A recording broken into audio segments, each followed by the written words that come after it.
Bago tayo magpatuloy, allow me to read a passage here at Philippians chapter 2, verses 3 and 4. And it says here, do nothing from, well,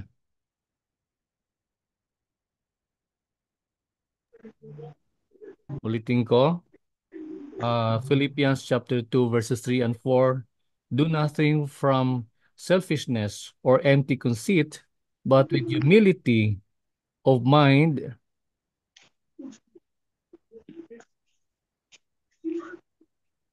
regard one another as more important than yourselves. Do not merely look out for your own personal interests, but also for the interests of others.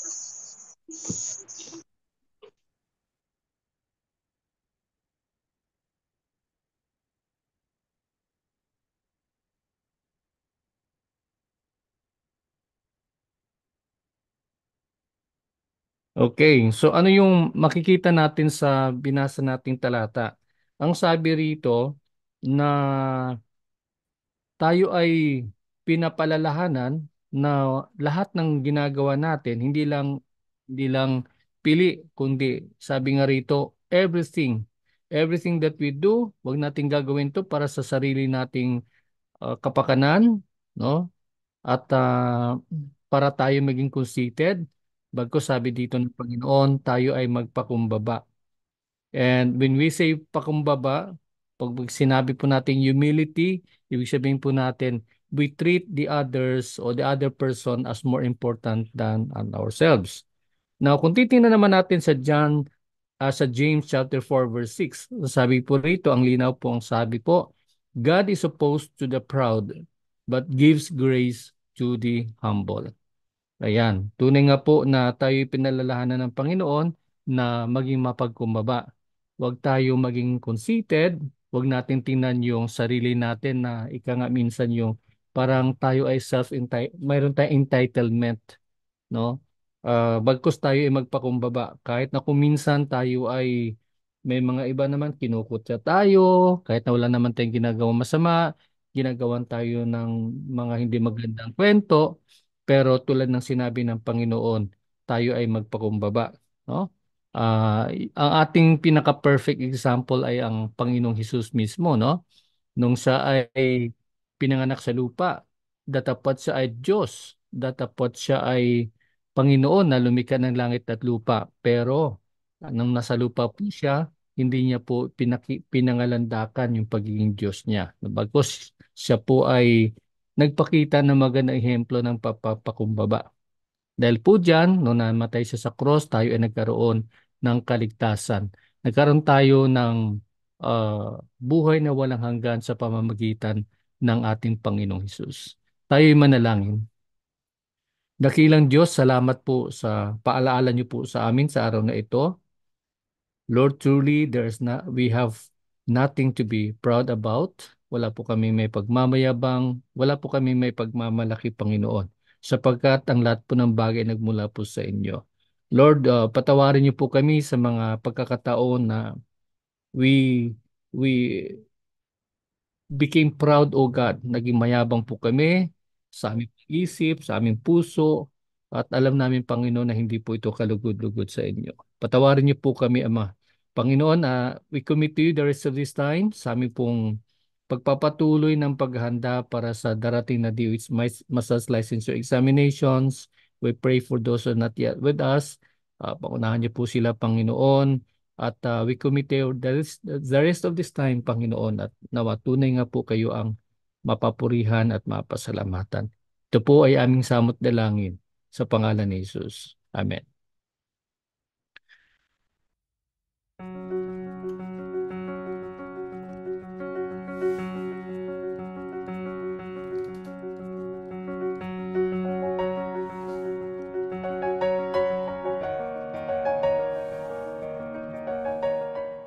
At nandito na po tayo ngayon sa pagpapatuloy ng ating paghahanda at pagtatapos actually. Pagtatapos natin sa pinakahuling bahagi ng ating pong pag-aaral patungkol sa anatomy and physiology. At tayo muna ay bago tayo magpatuloy, bigay ano na tayo muna, no? Balik tanawin muna natin yung ating po nakalipas na discussion, which is about the urinary system. Ano ang urinary system? Ano yung kanyang ginagawa? Ano yung iba't ibang mga organs, no, na kabahagi po ng urinary system? Let's take a look at that.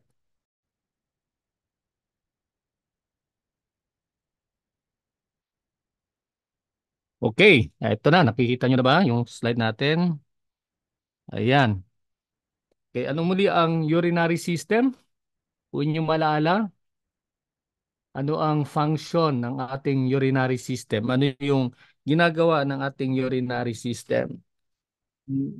Inyong maalaala sa ating nakalipas na pagtatalakay, ah, nakita po natin dito po ang kahalagahan po nung ano, no, nung pagkakaroon ng sistema na kung saan ang mga likido, ang tawag po niyan, ang mga ah, waste product sa katawan natin sa pamamagitan po ng ihi, no, na process na ihi ay kinakailangan siyang ma-eliminate, no? At ito ay dahilan po sa pamamagitan ng dalawang main player at ito yung ating mga kidney. Okay? The blood is processed to produce a waste fluid of about 1 millimeter o milliliter per minute called urine. Ibig sabihin po nun, yung ating pong dugo ay napoproseso po sa pamamagitan ng ating mga kidney at siya ay naglalabas, no, nagpuproduce ng urine. At ang urine na ito, yung ihi na to, kinakailangang ma-expel, kinakailangang mailabas sa ating katawan. Okay? So, ayan, the kidneys carry out two major functions. Una sa lahat, yung pag-excrete, no? Pagsala, pag-alis ng mga unwanted and potentially poisonous metabolic waste produced by the cells. Okay? So, if you remember, we have discussed about the cell at sabi nga natin, the smallest functional and structural and functional unit sa buhay ng tao ay ang ating selula. At habang ang ating selula ay may sarili siyang may sarili siyang mundo, may sarili siyang buhay na ginagalawan at pinoprocess niya yung lahat ng mga nutrients na natatanggap, lahat po ng mga of course yung ay oxygen na natatanggap sa ating katawan sa pamamagitan ng dugo, and then in the process through yung metabolic activity na yan na sinasabi ay nagpuproduce din po siya ng mga wastes, no? Nagpuproduce din siya ng carbon dioxide. Okay? And then yun nga po, no? At yun, yung uh, pangalawang gawain ng ating kidney ay nire-regulate niya. No? Ibig sabihin po noon, nung na-process na yung mga waste na ito, naipon na yung mga waste na ito, at sabi ang ginagawa niya po rito ngayon ay nire-regulate niya at binibigyan niya ng panahon upang ito ay kailangan ma-expel, ma-excrete, no, matanggal sa ating sistema ng ating katawan. Ayan. So, muli makikita natin sa ating illustration, ito yung ating right kidney at ito yung ating left kidney. Okay? Kung mapapansin nyo sa ating larawan ay nakakonect po yung ating blood vessels, no? Nakakonect po yan sa ating mga kidney at sabi rito, the main artery from uh, the heart brings blood with waste, no? So ibig sabihin nun habang umiikot yung dugo sa ating sistema ng katawan at ito ay nagkakaroon siya ng ika nga ng interaction sa ating cellular level ay nag-accumulate po siya ng wastes, no? At ito po ay iniimbak niya dito sa ating kidney, no? And then ganun din po yung ating pong dito naman po sa ating vein, no, na nakakonek sa kidney, ito naman po ay nagdadala siya ngayon mula dito sa proseso na nangyayari sa kidney ay nagdadala na siya ng malinis na dugo pabalik doon sa puso, although kasama din po dito yung carbon dioxide. No, so what we are saying here is napakahalaga nung proseso yung ginagawa o yung papel ng ating kidney kasi siya po yung tagasala po, no, mula sa dugo natin na mga marurumi na mga ika nga na mga metabolic waste. Now, pagka na-process niya na po yung mga yung nakapag-produce na po siya ng urine, kapag karaka po ay dinadala na po siya pababa, no? Mayroon pong dalawang tubo mula sa left tsaka sa right. Okay, ang tawag po diyan ay yung ureter. Yan po, diyan po dumadaloy po yung urine and then dinadala na po ngayon diyan sa ating pong bladder, no? So ang ginagawa ng bladder naman po natin, yan po, diyan po yung imbakan po ng ating urine and then after such time na ito ay napuno na, then it has to be excreted, no? Kailangan na siyang matanggal at ito ngayon ay dumadaan na sa urethra. Okay? So, ayun po. Kaya mahalagang mahalaga po sa kabuuan po ang ating urinary system kasi lahat po ng mga waste products diyan din po na naiipon at lumalabas. Kaya regular na pag-ihi, mahalaga po 'yon, no? At alagaan din po natin yung ating mga kidney na hindi po siya maabuso ng husto upang sa gayon ay patuloy siya makapag-function na maayos at patuloy niya ma-filter out yung mga metabolic waste na nasa ating katawan potentially poisonous, no, na nakakalason at kinakailangan siyang ma-expel. Ayan po, no. So yun po yung mga dapat nating tandaan sa ating pong pag-aaral patungkol sa urinary system. Okay. Ngayon tuloy na po tayo sa araw na ito ang pinakahuli. Ayan. Nandito na tayo ngayon sa, yan, tulad ng sinabi natin, huling yugto ng ating pag-aaral sa anatomy physiology. Napakarami na po nating tutunan, di po ba? Patungkol doon sa iba't ibang sistema ng ating pangangatawan. At ngayon naman po, yung endocrine system. Ano yung endocrine system? Ano yung nagagawa ng endocrine system sa ating katawan? At paano ito nakakatulong upang mapanatiling malusog yung ating pangangatawan? Okay? So, una sa lahat, i-define muna natin. Okay? What is an endocrine system? Ano ang sistemang endocrine?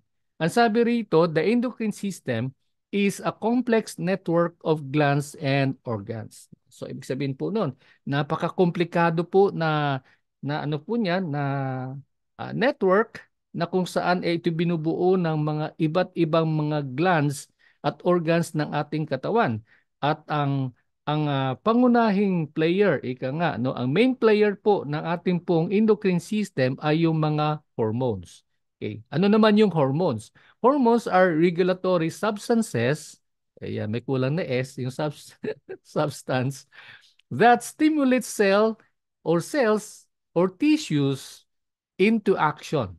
So yung mga hormones po yan para siyang messenger, no? Siya yung tagapagdala ng mensahe, no? Pag sinabi ng katawan, ng ating hormone, okay, kinakailangan survival, no? Mag-release ng adrenaline, yan, no? Iti-trigger yung adrenaline, yan. Ano nangyayari? Tuloy sinasabi natin, di ba?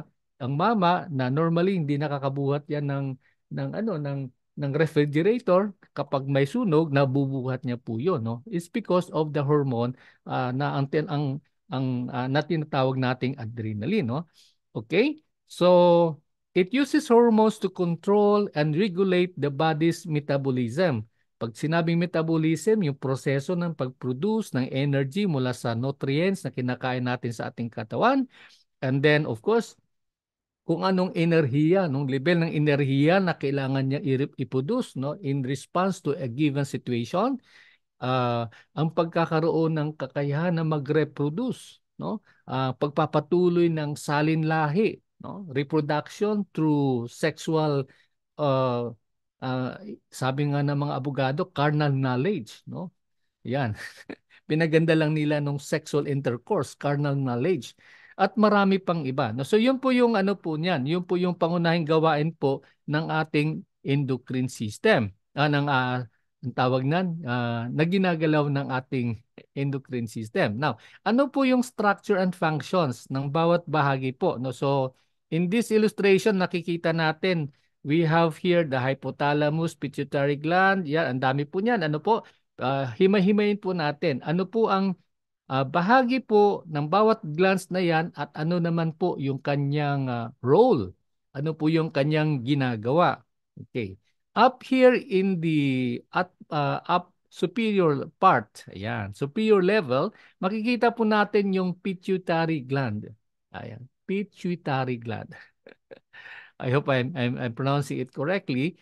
Ang pituitary gland, ayan, is a marble-sized body or sized part of the body attached to the brain. So nakakonect po siya sa brain. Okay. Ano ngayon ang function ng ating pituitary gland? Yeah.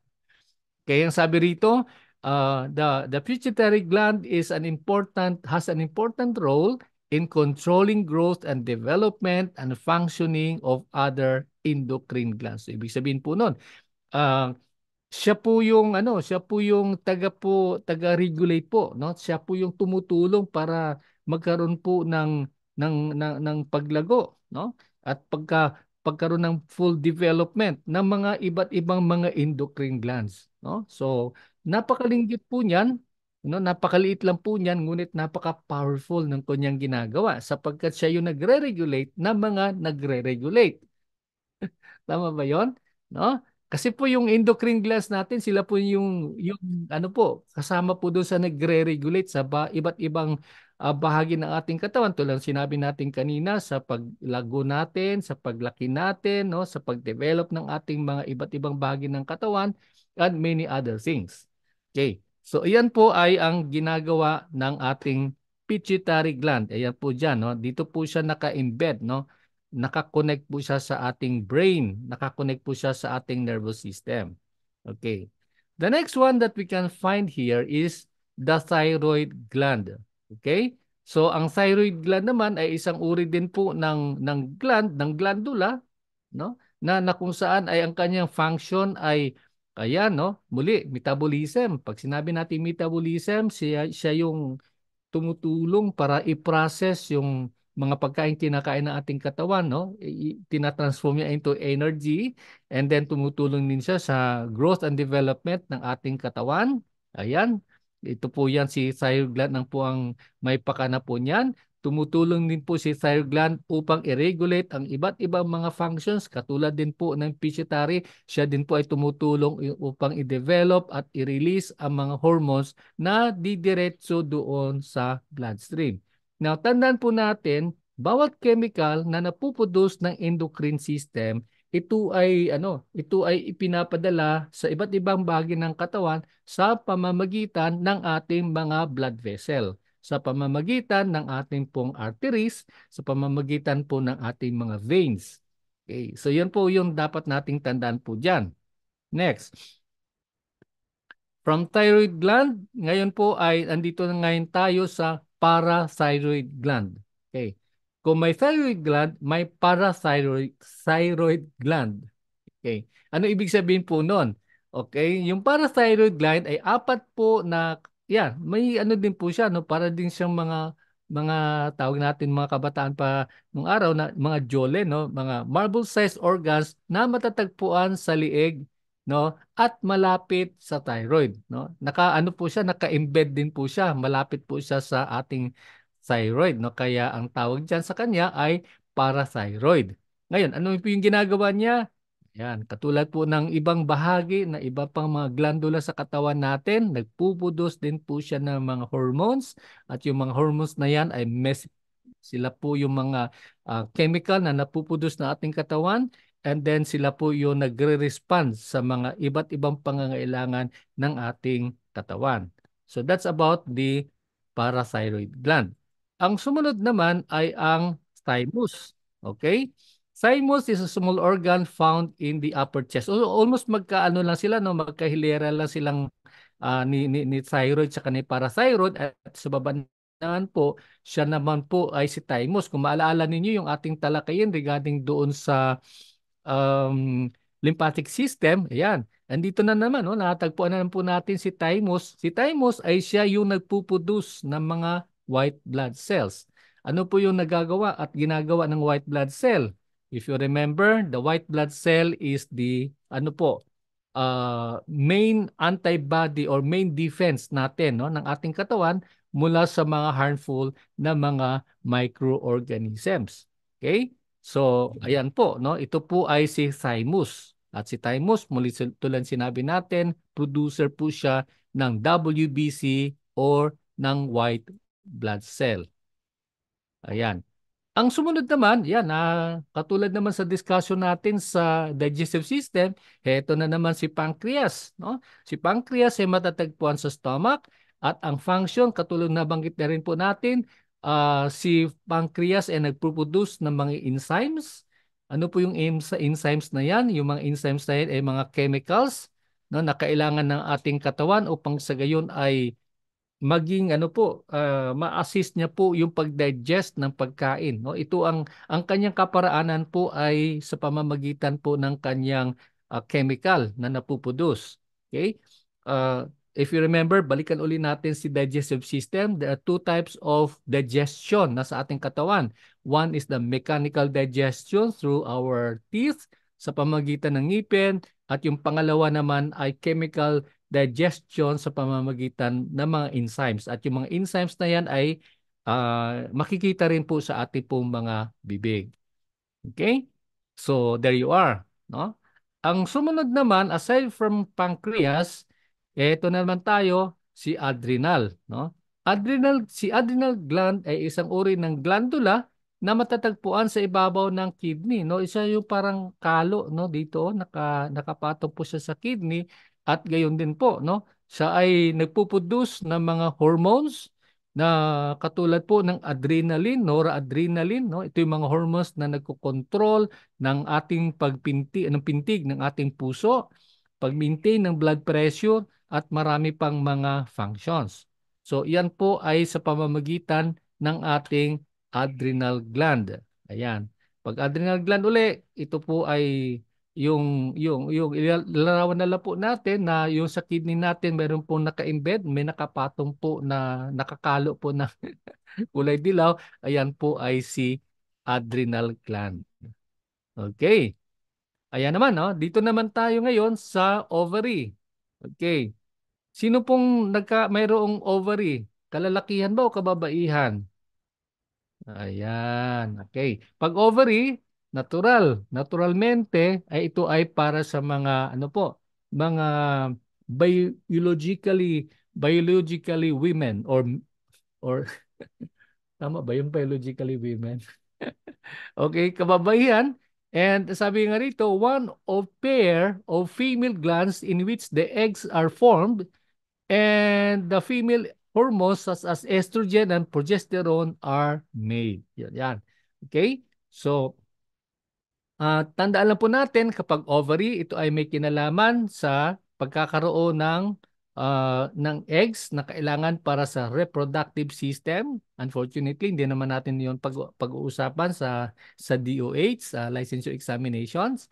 At ito naman po ay tumutulong upang ma-develop yung mga katangian ng isang babae, no? Pagkakaroon ng fully developed na dibdib, at ang purpose naman po noon, pagka nagkaroon na po ng ah, procreation, pag nabuntis po yung babae, ito naman po ang imbakan po ng milk na kailangan po para sa bata, sa sanggol, no? And then, pagkakaroon po ng hugis ng katawan at even the body hair. Yan, no? Si ovary po yan. Now, kung mayroong ovary na matatagpuan lang sa kababaihan, tingnan naman po natin yung para naman sa kalalakihan. Okay. Sa kalalakihan, sabi rito, one or two egg-shaped glands inside the scrotum. Yung scrotum, yung pong, ito po sa larawan natin. Ayan, ito po yung scrotum. Ano po? Or testicle. Okay? So ano po yung kanyang main function? The main function of the testes is siya po yung responsible para pag-produce ng sperm at ng testosterone. Yung testosterone naman, siya naman ang tumutulong para manifest yung masculinity, yung pagkalalaki ng isang tao. And then, ayun, the sperm and the egg would meet, and then eventually nagkaroon po tayo ng what? Ng bagong salin lahi. Okay? Ayan po. Sige po. So, ulitin po natin. Ang mga iba't ibang bahagi po ng ating pong endocrine system ay ang sumusunod. You have the number one, the pituitary gland. Number two, you have the thyroid gland.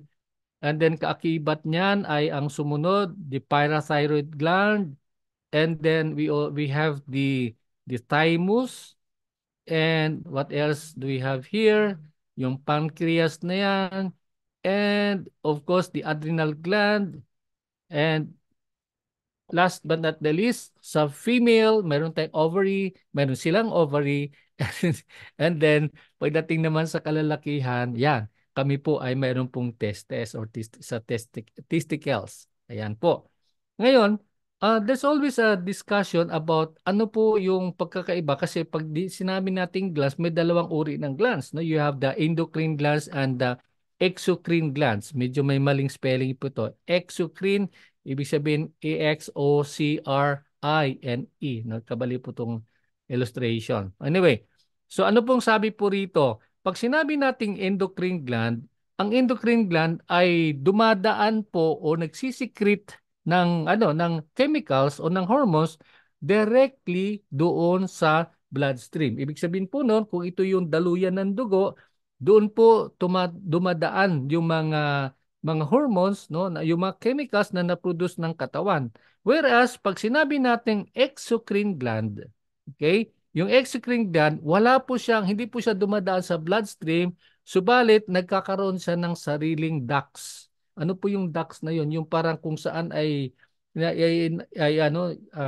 doon niya na iimbak yung chemical na yon o yung hormone na napuproduce niya, and then yun doon po siya nagkakaroon po ng sarili niyang proseso, no? Ulitin po natin, pag endocrine dumadaan sa dugo, pag exocrine wala siyang hindi dumadaloy sa dugo kung hindi mayroong sariling siyang ducts. Okay. Hindi yung duct na ano ha, na napato. Parang ano lang po siya, parang imbakan. Okay. Pangalawa, do not utilize ducts to transport hormone to the target cells or organs. So, makita natin kanina, katulad na nating illustration, mayroon po siyang, yung endocrine ay mayroon po siyang bloodstream. Ibig sabihin po nun, nagre-rely lang po siya sa mga blood vessels na kung saan ay doon niya dinadala o pinapadaan yung mga napuproduce niya ng mga chemicals. Subalit, no, sa atin po, ang pangalawa, dahil doon po dumadaan through the bloodstream, wala po siyang ducts na katulad po ng exocrine gland. Okay? Uh, sa exocrine gland naman ay dumidepende siya solely. Pag sinabing solely, wala nang iba kung hindi doon lang sa ducts na yon sa kanyang pagtatransport ng mga secretions patungo doon sa mga target organs or cells. Okay? So, malinaw na po ba? Or medyo malabo ng konti. Ulitin natin, pag endocrine, bloodstream, pag exocrine, ducts, walang bloodstream. Okay? Ngayon ang kanyang sapagkat wala siyang ducts no sa endocrine, nagre-rely lang siya doon sa transportation through the bloodstream, no, sa pamamagitan ng artery, sa pamamagitan ng mga veins upang yung chemical na napuproduce niya ay naipapadala doon sa dapat niyang puntahan. Okay? Ang pangatlo na titingnan natin between the endocrine and the exocrine, okay, na mga glands sa ating katawan o sa katawan ng tao, since ang daluyan ay sa pamamagitan ng bloodstream, ang sabi rito, transportation of the hormones is slower. No? Ibig sabihin nun, mas mabagal. No? Kasi hindi mo naman pwedeng persahin yung daloy ng ano, o di po ba? No? So mabagal po yung pagkilos po niya, kaya yun po, kapag meron po siyang target na cell o target na organ, it takes a little while bago yan maging kagamit-gamit. Okay? Whereas, sabi nga rito, sa exocrine gland naman, okay? Sa exocrine gland naman, mabilis, no? Kasi pag once na nag-secrete na siya, no? Once na nag-secrete na siya, ibig sabihin na nag-produce na siya ng chemical, nag-produce na siya ng enzyme, agad-agad kapag nagagamit din po siya agad doon sa pinupuntirya niyang pinupuntirya niyang selula o pinupuntirya niyang organ. Okay?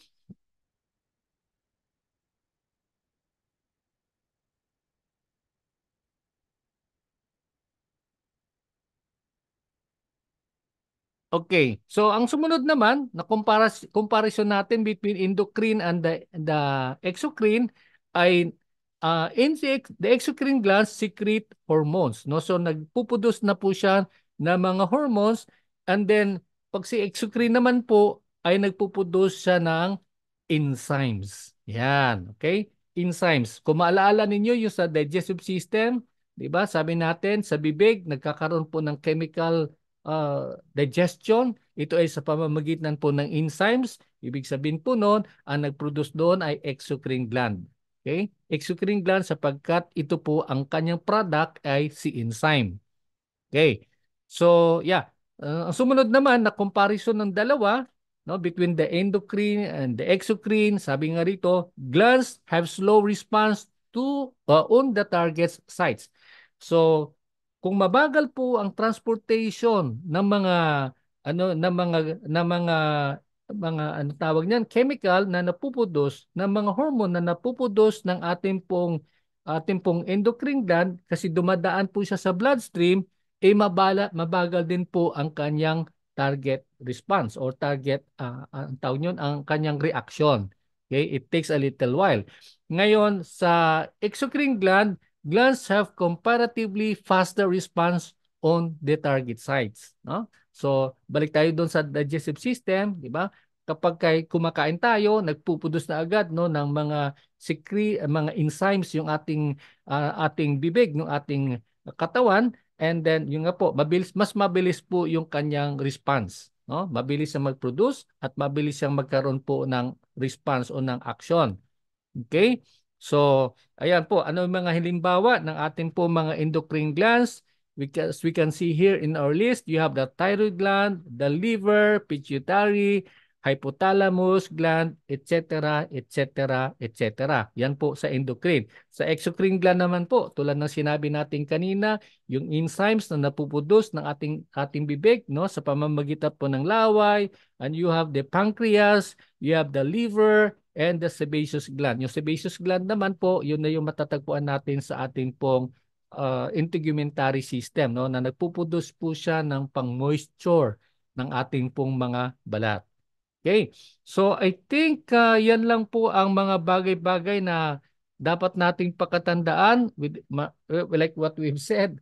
Kung titinan mo na natin yung discussion natin on the topic natin sa endocrine system, talagang complicated, no? Napakadami po siyang discussion, pero pasalamat tayo sa DOS, pinasummarize na lang po nila, no? Yan po yung mga importante nating matingnan, no?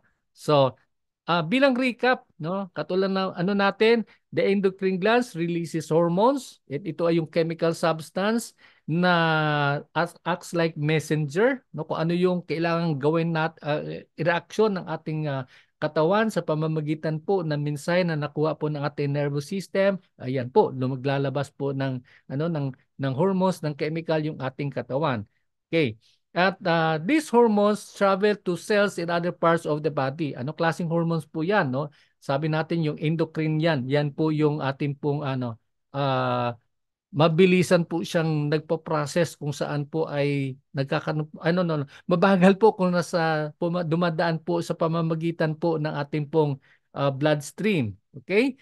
And finally, the endocrine system regulates how much its hormone is released, no? Hindi yung ating endocrine system ay siya po yung sa pamagitan po ng coordination with the nervous system, no? Sila po ang nag-uusap-usap kung ilan or how much ang hormone na kailangang i-release sa ating katawan.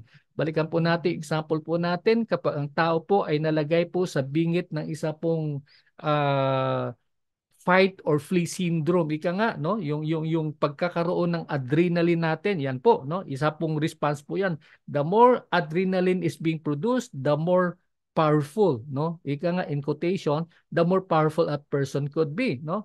Nakakatalon siya ng matataas na bakod, no, nakakabuhat po siya ng mga ref na normally binubuhat ng 3 tao, things like those.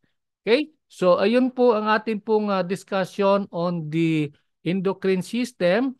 At yun, tulad ng sinabi po natin, ito po ay this is a marvelous work of God, no, sa katawan po natin kasi po ba't na napunta sa urinary? Ayan. Ayan. Sa sa endocrine system kasi po through the enzymes na napuproduce sa ating katawan ay nagfo-fully develop po yung ating katawan. Tayo po yung may kakayahang mag-reproduce ng bagong salinlahi. And then of course uh, yung iba't ibang mga vital na function ng ating katawan ay nagagawa sa pamagitan po ng ating endocrine system. Now, if we are going to make a summary of the whole discussion that we have patungkol po uh, sa ating pong anatomy and physiology, makikita po natin na yung lahat po, no, ng lahat po ng iba't ibang mga organ system sa katawan ng tao, ito ay may kanya-kanya po siyang napaka-complex na mga functions, na mga roles, pero napaka-critical po sa survival ng tao. Okay? Kaya lang po, ang sabi lagi sa atin ng ating pong mga kababayan po na mga dalubhasa when it comes to health and wellness, ang sabi po nila, mahalaga po na kailangan mapanatili nating malusog yung ating katawan, no? Sa pamamagitan ng sumusunod. Halimbawa, pagkakaroon po ng pagkain, ng sapat na pagkain na masustansya, pag-inom ng sapat na tubig na kailangan ng ating katawan, no, and many more, no. Halimbawa pagpahinga sa sapat na oras, yung mga things like that. We need to take care of our body kasi sabi nga, and which I fully subscribe and I fully believe, ang may kasabihan na health is wealth. Ayan po, no, mahalaga po sa ating katawan, mahalaga po na pangalagaan po natin ating katawan upang sa gayon tayo ay maging malusog, no, at hahaba po yung ating buhay at tayo maging kagamit-gamit sa ating lipunan. Okay, so ayun po yung pinaka-summary po ng ating pong discussion for the whole topic natin sa anatomy and physiology. Do we have any clarification? Meron ba kayong mga tanong? Meron ba kayong gustong linawin? Or meron kayong gustong idagdag doon sa ating discussion? Anyone? Rosemary, mayroon ka bang gustong idagdag? Okay na po tayo doon. Are we good already? Ayan. Si Che. Che, yung grupo nyo ha, yung napag-usapan natin, hopefully baka next Saturday yung sa mga natin, sa mga partially blind na mga kasamahan natin ngayon. I'll be giving you a schedule tentatively po 'yon. I'm not very sure what will happen in the next few days, but tentatively po tuloy po tayo ngayong Saturday for your oral and practical examination.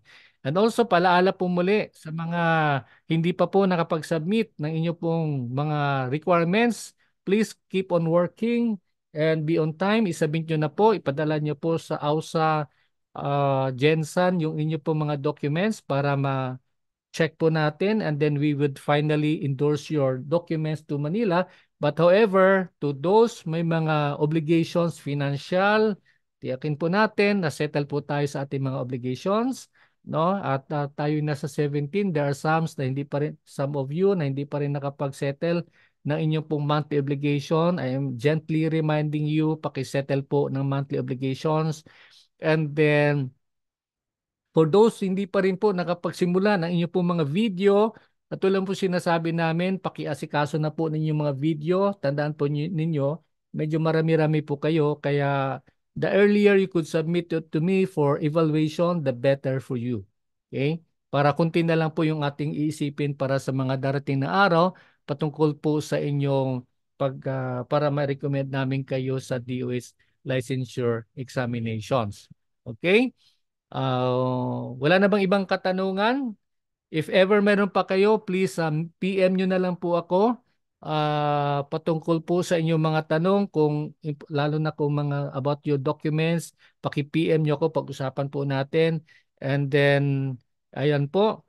And I would like to ask you kasi tapos na po tayo and then you are now out for your na po, inyo pong second graded test, no? Second graded test. Ang tanong ko lang po, Gusto niyo po bukas na po gagawin yung ating second graded test, or would you like it to us for you to have a break tomorrow para mayroon kayong panahon mag-review, and then we can do your next graded test this coming Wednesday. Ayan, I would like to hear from you.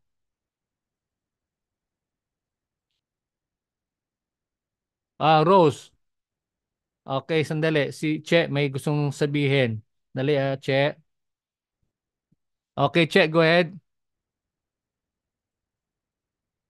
Yes, sir. Pwede sa Wednesday na lang, sir.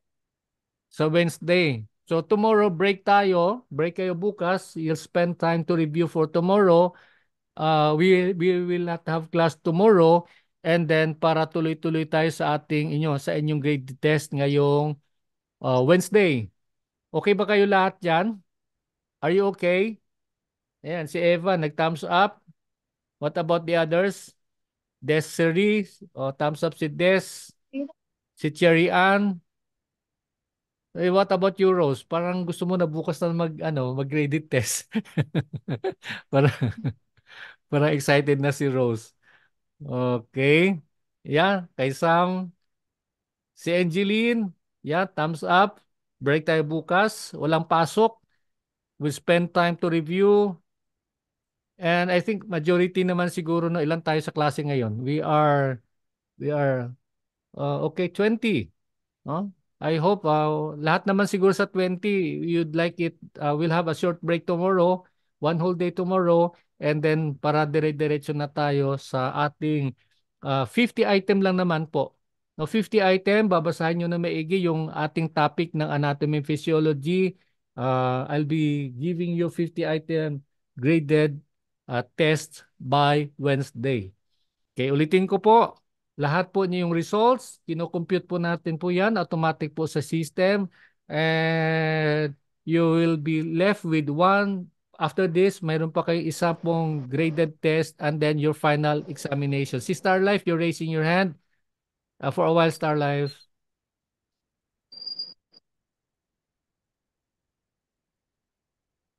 Yes, yes, Ma'am Star.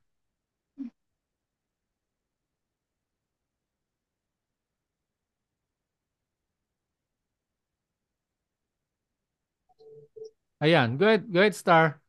No other day po, aside from Wednesday? Oh, no other day po. That's Wednesday. Wednesday po talaga. Opo, Oh my God. 12 o'clock to 1 o'clock po. Hmm. Sige, Oo. sir. Oo, ha? Okay. Sige, So, sir. Wala pa akong third. Sige po. oo, wala na ibang araw po. Yeah. Okay lang po. Sige po. Okay, sige, maraming salamat, no? Thank you, sir. Ah, okay, so are we good? Ready na po tayo by tomorrow. You tell the others, no, na wala tayong pasok tomorrow, and then diretso na po tayo sa ating pong klase, sa inyong graded test this coming Wednesday. Ang oras po natin ay 12 o'clock to 1 o'clock. Okay, ulitin po natin, 12 o'clock to 1 o'clock. Wala pong walang malilate. Be on time. And then paalala din po uli, do not be in a hurry, huwag kayo nagmamadali. Take your time. Use yung tinasabi natin lagi, yung analytical skills. Mag-analyze kayo, pag-isipin na maigi, no? And use the process of elimination. Pag sinabing process of elimination, identify nyo na agad, no, kasi yung inyong mga quizzes from now on, 'di ba, naka-number na po lahat po 'yon. So you have to eliminate na agad kung ano doon ang mga, wag nyo na pag-isipan pa, no? Para nakafocus lang kayo sa dalawang posibleng tamang sagot. Ganun lang po 'yon, no? Ah, kasi kung isipin mo pa lahat, that's a waste of time. No, kaya 'yun. Use the process of elimination as a technique ng pagkuha ninyo po ng inyo pong pagpasa po ng inyong pong mga graded test. Lalo tigit sa DOH, no? Lalo tigit sa DOH. So, 'yun po yung ating mga titingnan. Okay? Ayan, si Angeline, ang tanong niya, kung ang exam ba bukas ay about anatomy and physiology, only about anatomy and physiology. Hindi bukas, ha? Ang tanong ni Angeline kung bukas, it's not tomorrow. Tulad ng sinabi po ng karamihan sa grupo ninyo, walang class bukas. We'll give you time off to review tomorrow and then sa Wednesday po ang inyo pong graded Sige, test. sige na. Ang passing score, ayan, si May nagtanong ano ang passing score? Ang passing score po ay 75. Okay? 75 po ang inyong passing score. Tingnan ko po yung ibang mga tanong ha kasi marami-rami yung mga nag-message sa inyo for a while. Ayan, coverage, tulad sinabi natin, buong anatomy and physiology na module.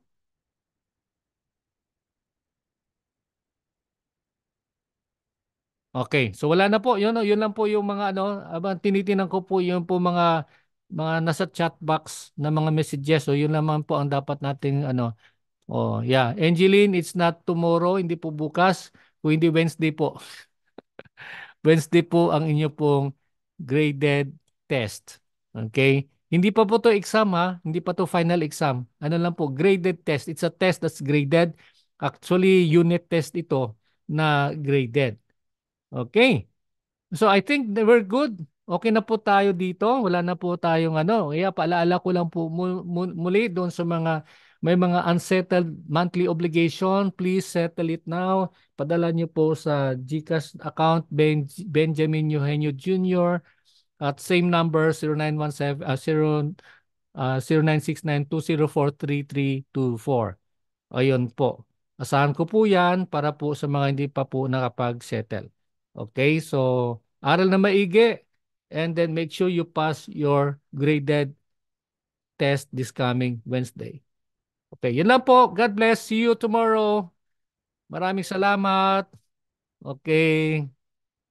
Do your best and all the best lalo na doon sa mga magta-top 10. Pero yung hindi magta-top 10, okay lang. Basta importante you do your best. Ayun lang po.